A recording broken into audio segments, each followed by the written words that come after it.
كمان. تعالوا نشوف كده طعمها عامل ازاي معانا. بصوا اللون من جوه تحفة جدا، وندوق كمان نشوف الطعم يستاهل ان احنا نجربه ولا لا، بكل امانة وبكل صراحة.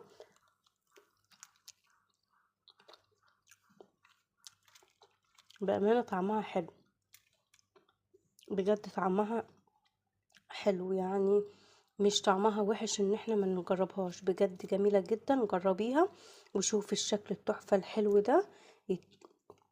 يلا كده شوفوا كده، عملنا كمية حلوة منه بمقادير بمعلقتين سمن بس، مش اكتر من كده.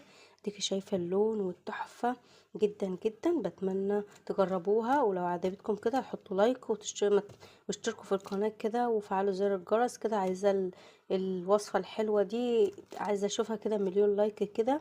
بشكر كل اللي عندي، بشكر كل اللي في القناة. شكرا ليكم، كل سنة وانتم طيبين.